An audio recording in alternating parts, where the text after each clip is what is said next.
I just look at them all and wonder, do I really seem that stupid? Jessica White was my girlfriend back in college. We broke up on good terms the day she left to study abroad. Now she's back, and she has this infuriating habit of turning up wherever Chloe and I happen to be. It's getting old. Fast. Tonight, I brought Chloe with me to a corporate gala. Chloe, you look amazing, I said. She gave me a sideways glance. You're such a charmer. But then, her expression changed. Soured. I followed her gaze. Well, what do you know? Jessica White. What was she doing here? This was a private event, invite only strictly for corporate partners. Chloe leaned in and murmured, "Your one that got away is here. Aren't you going to go say hello?" "Don't even start," I muttered. "There's nothing between us anymore. Just because I'm a CEO doesn't mean I need to have some dramatic old flame in the background." Before Jessica could head our way, I turned on my heel and walked off. No thanks. I was here to work. Schmoozing these old suits is how you build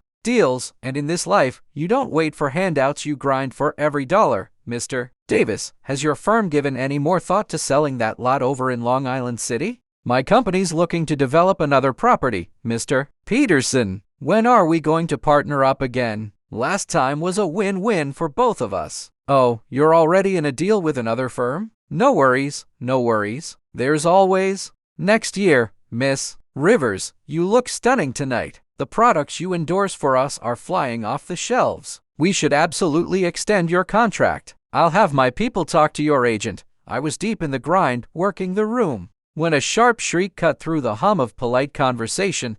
I whipped my head around. It came from the direction where Chloe had been standing. Dropping my champagne glass onto a passing tray, I rushed over. Chloe stood frozen, clutching an empty wine glass. On the floor in front of her, drenched and looking like a wreck, was Jessica. I looked at Chloe. "Are you okay?" "I'm fine," she whispered, her face pale. Jessica's eyes were brimming with tears, her expression the perfect mask of wounded innocence. Her voice was syrupy sweet, calculated. "Chloe, I know you don't like me being around Logan, but you didn't have to throw your drink on me and push me down." Her voice cracked as she sobbed. "I know Logan and I are in the past, but you can't just hurt me because you're jealous." She looked up at me then, eyes red-rimmed and pleading. "Logan, please don't blame her. Don't fight because of me. She probably just did this because she loves you so much, and that's why she hates me," she sniffled. "Even though she's always trying to pick on me." She trailed off, bowing her head to cry silently.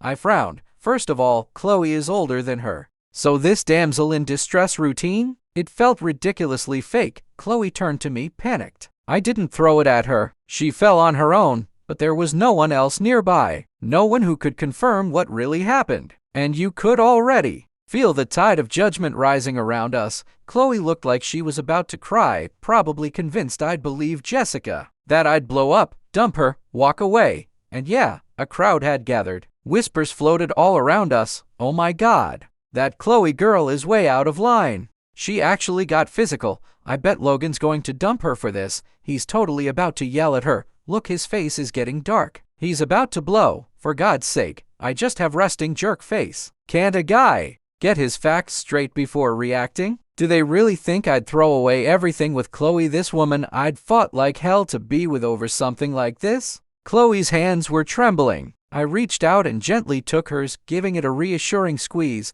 Then I raised my voice, sharp and clear. "Staff, can we get some help over here? This is a mess."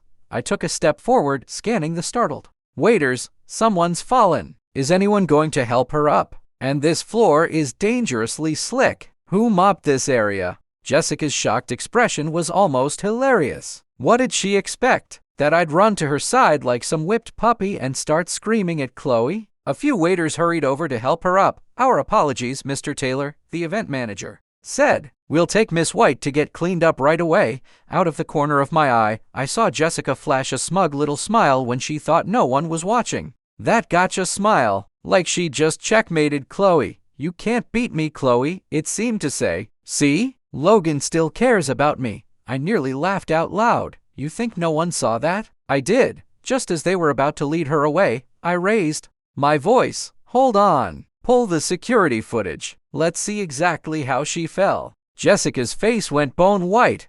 "No, that's not necessary, Logan." she said quickly. If you play the video, Chloe will just be more humiliated in front of everyone. I forgive her. Chloe gripped my hand tighter. She was terrified I'd actually go along with it. I looked straight at Jessica, my expression unreadable. Let's just watch it. I'd rather not blame an innocent person or let a guilty one walk. The event staff was on it. A minute later, the footage hit my phone. I watched it twice, then airdropped it to the manager. He played it on the nearest monitor for everyone to see, and just like that, Jessica's face drained of color. I stared at her cold. Why don't you explain this to me? The video clearly shows you bumping into Chloe's arm, causing the wine to spill on yourself. I gestured around. This is a massive room. Why were you so determined to walk right into her? Don't tell me it was an accident. And another thing, I added, my tone sharp. The video shows you falling on your own. Chloe even reached out to catch you, and you have the nerve to slander her? Be careful, Jessica. I could sue you for defamation. Jessica shoved the waiters away, shaking her head like a broken bobblehead as she stumbled toward me. Logan, I'm sorry. I shouldn't have done it. For the sake of what we used to have, please. Forgive me. So, now she could walk just fine. Amazing. All that drama just an act. I placed a firm hand on Chloe's shoulder. You should be apologizing to Chloe. She's the one you tried to frame. Jessica shot Chloe a glare before forcing a smile that looked more like a grimace. Chloe, I'm so sorry. I was wrong. Please don't sue me. I swear, I'll never come near you again. Chloe didn't say a word. Jessica's panic doubled. Real tears this time. Her mascara ran down her face, leaving her looking like a disaster. Whatever you want, I'll do it. Should I call the police for you? I asked Chloe. She hesitated, then shook her head. Just let it go, as long as she stays away from me from now on. I turned to Jessica, my voice like ice. Then get out, and don't ever let me see you near either of us again. Or else, between my tone and the sharp cut of my black suit, the message was crystal clear. As Jessica fled, pathetic and smeared with tears, I shook my head. Chloe was too forgiving. I pulled out my phone and made a call. Effective immediately, Taylor Corp will no longer have any business dealings with the White family or their company. Terminate any existing contracts as soon as the terms allow. I paused. If they want an explanation, tell them to ask their daughter, Jessica. 2 hours later, I came out of a board meeting, shoulders stiff and back aching. My assistant, Mark, was waiting. Mr. Taylor, he said, there's a young woman in your office who says she knew you as a kid. She claims you owe her your life. He cleared his throat. And, spit it out, Mark. If you're sick, go see a doctor. Don't get me sick. I've got work to do. It had been a long day. I wasn't in the mood for mystery guests. Your girlfriend, Miss Evans, is also here. She came to have lunch with you, but then she ran into your childhood savior. They're both waiting for you now. I spun around and marched toward my office, pushed the door open, and there they were, Chloe on one side of the sofa and a woman I didn't recognize on the in here together. I waved Mark off, dismissing him. The strange girl stood up and walked over timidly. Logan, do you remember me? She began. I'm Tiffany Lee. We used to play together when we were kids. I saved you once, and you said you'd marry me when we grew up. You even said this necklace was our promise. Her voice got smaller, her face turning red. She glanced up at me shyly, then looked down at the floor. She held out a thin silver chain which, to her credit, was still in pretty decent shape. I did remember playing with a neighbor girl. There was this one time I slipped and fell into that little fish pond in her backyard. She panicked and pulled me out. The water barely came up to my thighs, but I appreciated the gesture. I was grateful. So, I stole borrowed my mom's silver necklace and gave it to her. Said something dramatic about a life debt and marrying her someday. I was 8. She must have been 6 or 7. Just a couple of clueless kids who hadn't even lost all their baby teeth yet, talking about marriage. Right after that, I was shipped off to boarding school to start preparing for my eventual CEO destiny. I'd completely forgotten about it. How she remembered all these years, I couldn't begin to understand, and recently I'd been hearing whispers that Lee Industries, her family's company, was struggling badly. I gave her a polite, distant smile. Of course, I remember. We played together as kids. Your dad used to bring you over to our house all the time. You were so scrawny and pale back then, you looked like you weren't eating enough. I let that hang in the air for a second before continuing. But we were just kids then. You can't take the things we said seriously. Maybe your father and I can get together for a drink sometime, catch up. Across the room, Chloe's shoulders finally relaxed. The message was clear, there's no us, but I'm willing to discuss your father's business. Now, please leave, but Tiffany didn't take the hint. She looked at Chloe. Logan, I've been waiting for you all these years. I know you have feelings for me too. Every night, I hold this necklace and think of you. Then her eyes flicked back to Chloe. Does Chloe not like me? I just want to be near you, Logan, even just as a little sister. What is it with every woman trying to be Chloe's sister? My head started to throb. Lady, I've got a mountain of paperwork waiting, and I'm probably going to be stuck in the office late again tonight. I don't have time for this. Chloe stood and walked over to my side. Miss Lee, did you not hear him? Things kids say don't mean anything. Besides, Logan already has a girlfriend. I'd hope you understand what's appropriate. Tiffany kept her eyes locked on Chloe. He's just your boyfriend. You're not married. I knew Logan long before you were ever in the picture. She wore a smug, defiant expression. And what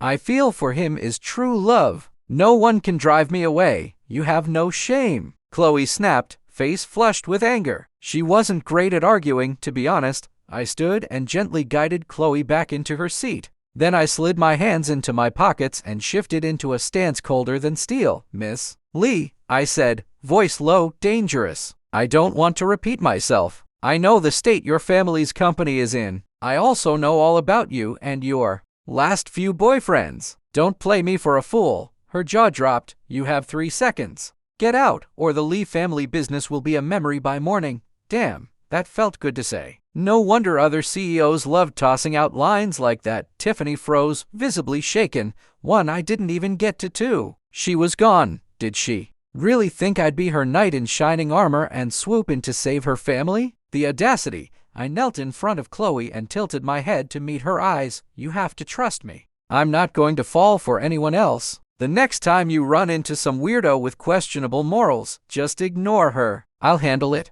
I gently squeezed her cheek. Don't be mad, okay? She made a pouty face. It's just my insecurities. But you're right. I'll trust you from now on. Chloe has an identical twin sister. Her sister was always sickly growing up, and their parents convinced themselves it was Chloe's fault that she stole her twin's nutrients in the womb. So, they favored the sister relentlessly. Made Chloe give up everything for her. It left scars. Deep ones. A constant, aching lack of self-worth, but that was fine. I'd be the CEO of her heart now, the one to give her all the love and favoritism she never had. She was hard-won, and worth every fight. We had a lovely dinner that night. After I dropped her off, I went back to the office for several more miserable hours, all thanks to Tiffany. Wasting my time. You know what? I think I will make a few calls and add to the Lee family's problems. Seems fair. For a while after that, life was peaceful. Chloe and I set a wedding date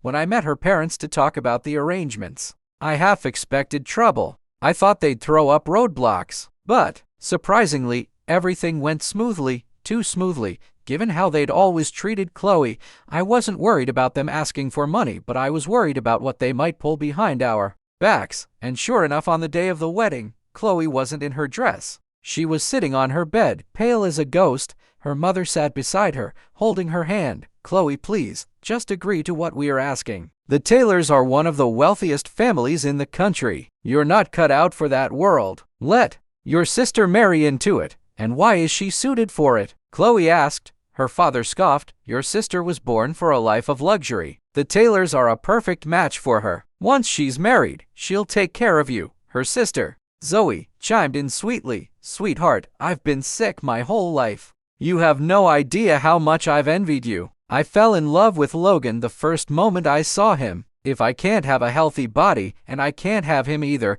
I'd rather just die. Zoe leaned weakly against their mother, her expression pained. Seeing that, the parents turned on Chloe, furious. You have to give this wedding to your sister. You know she's not well, and you're still trying to upset her? You ungrateful child. We raised you, and this is how you repay us. It doesn't matter. You are giving this wedding to your sister today. No, Chloe stood, eyes burning. Logan was right. I can't keep letting her have everything. This is the man I love. I will never, ever give him to her. Her father raised a hand as if to strike her, but Chloe didn't flinch. From the day we were born, I've given her everything. The only thing left to give is my life. Whatever debt I supposedly owed her, it's paid in full. I'm not giving up Logan. Ha! It's not up to you, Zoe sneered, her eyes glinting with malice. You two tie her up and lock her in the storage room. Watch her. Don't let her out until this wedding is over. Two burly housekeepers moved in to grab Chloe. She struggled, but Zoe stepped forward and slapped her hard across the face. Pinned down, Chloe glared up, helpless.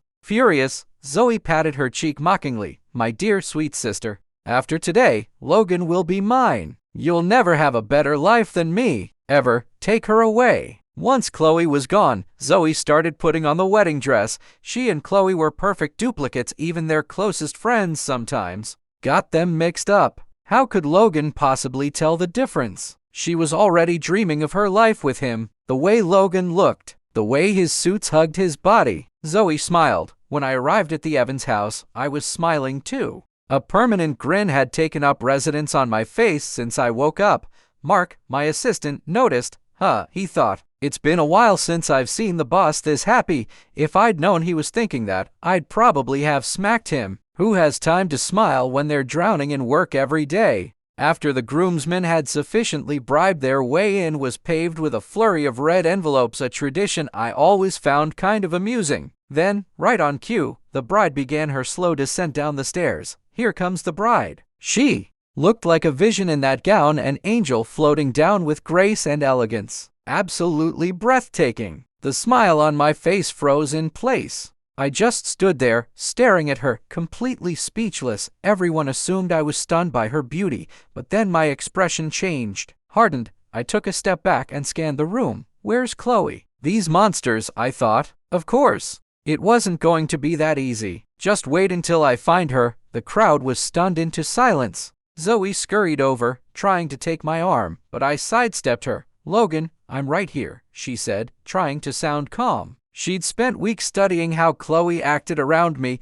thinking there was no way I'd know. Her mother rushed over, smiling. That's right, Logan. Chloe is right here. You two should get going. You'll be late for the ceremony. Her father added, Yes.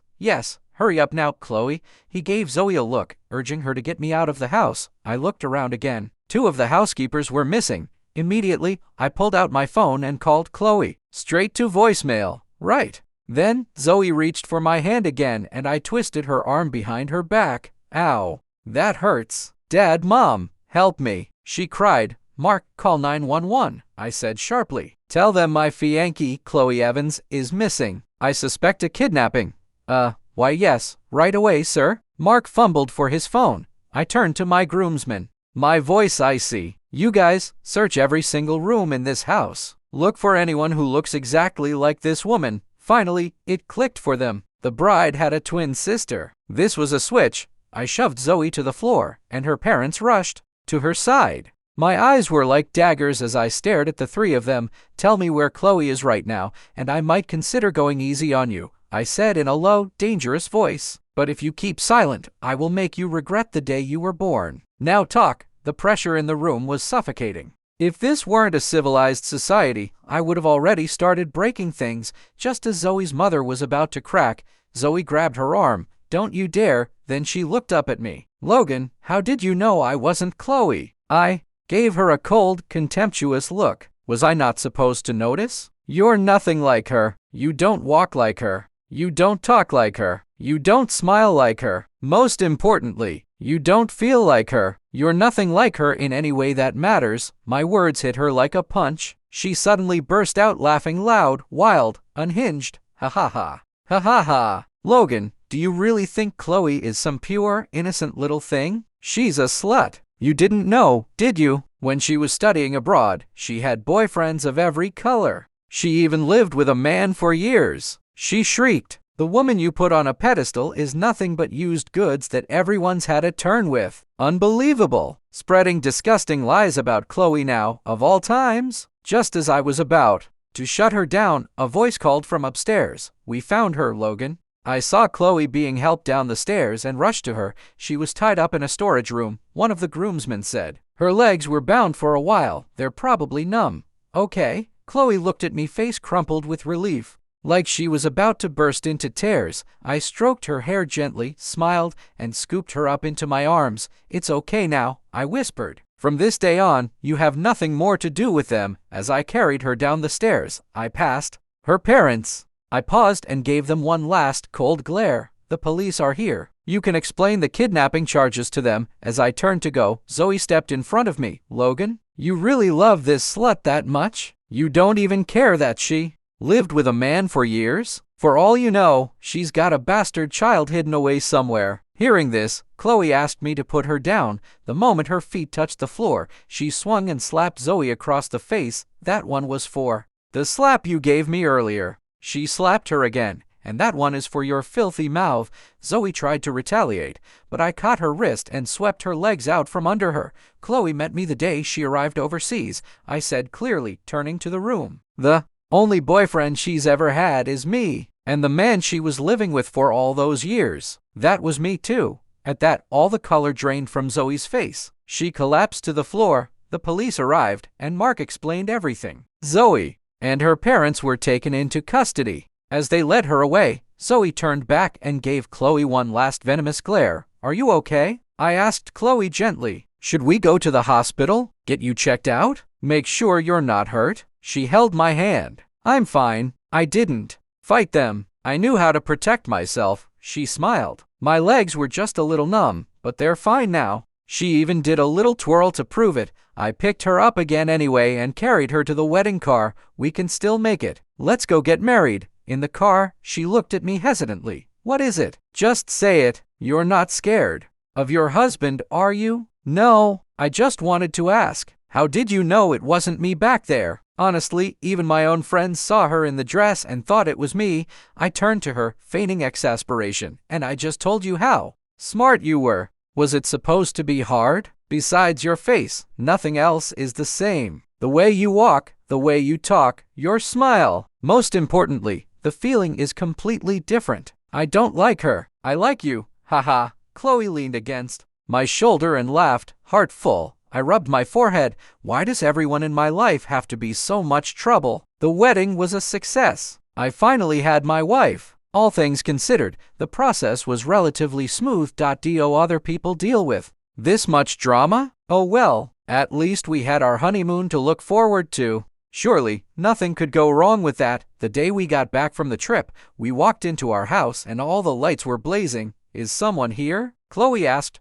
"Probably just the cleaning service," I replied as we stepped further in. Then I saw her, sitting silently in the living room. "My mother." "Mom, you scared me. Why didn't you tell me you were coming?" She didn't say a word at first, just lifted her head and gave Chloe a long, measured look. "Hi, Mom," Chloe said nervously. "Please, have a seat. I'll go make you some tea." "No need. I came here to talk to you." "Sit down." Chloe sat down cautiously. She knew how tricky mother-in-law dynamics could be, especially in a wealthy family. My mother's face stayed blank. No expression at all. Seeing this, I rolled my eyes internally. Here we go again. She cleared her throat. "Chloe, back when your family still had their company, they were well off, so I didn't say anything. But the Evans family is gone now. You are just an ordinary girl. You are not a suitable match for a family like the Taylors." Her voice was cold. "If you two weren't already married, I would have offered you money to leave my son." Chloe's face fell. She'd expected this.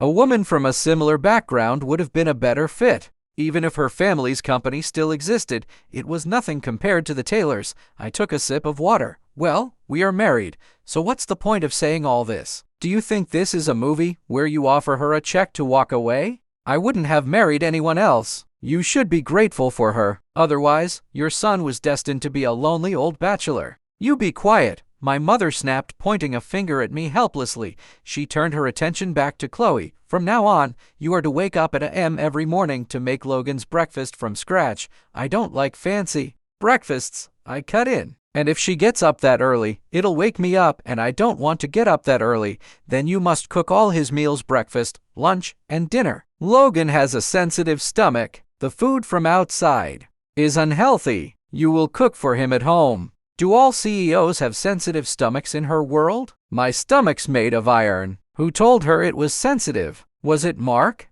Chloe started to speak. I cut her off. I'm a picky eater, and I'm used to the way our chef, Mrs. Gable, cooks. I don't like anyone else's food. We have a chef. Why would Chloe need to take over her job? Unless, I added, narrowing my eyes at my mother, you're planning on firing Mrs. Gable and taking her for yourself. I stared at her, clearly ready for a fight. My mother looked at her exasperating son. She was just trying to establish some ground rules for her new daughter-in-law. Weren't these rules for my own good? Taking a deep breath, she tried again. Then, you will be responsible for his laundry. It must be washed by hand. Washing machines don't get things truly clean. I stared at her, completely baffled. Mom, are you serious? I spent months leading a team to develop our company's new washing machine. Are you telling me it doesn't work? You can't be serious. I lost sleep. I barely ate. I hardly even saw my own fiancé for months working on that project. I lost 10 pounds. I will not allow you to slander my work. That machine is my baby. Faced with my ridiculous tirade, my mother suddenly seemed to forget whatever other rules she'd planned to lay down. She was too flustered. Chloe, who had been bracing for a full-on confrontation, could only lower her head to hide her smile as she listened to our back and forth. She probably knew I was doing this on purpose. Then she should quit her job to take care of you at home, my mother said, making one last-ditch attempt. I stopped talking and gave her a dead serious stare. She immediately backtracked. I was joking. I know how much you value a woman who pursues her own ambitions. She quickly turned to Chloe, taking her hand. Yes, you must keep working. Do whatever you want to do. Her tone suddenly turned warm. I just came by to see. If you two needed anything, you should come visit your father and me at the estate when you have time. Chloe smiled sweetly at her. A few minutes later, my mother left. The great mother-in-law war that could have been was over before it began. Chloe pursed her lips. Were you serious about all that stuff you told your mom? You really don't want me to do any of that? I smiled at her. Honey, I am a CEO. I have housekeepers, drivers, and a personal chef. Why on earth would I need you to do any of that? Unless you actually want to make me breakfast? Chloe shook her head emphatically. Nope, exactly. I work my butt off all day. Why would I marry a woman just to turn her into a domestic servant? Have these people been reading too many of those trashy billionaire novels where the heroine marries a rich guy only to spend her days cooking and cleaning an 8,000 square foot penthouse while getting tormented by his family? Get real. I'm the one who makes the money. My wife doesn't do chores.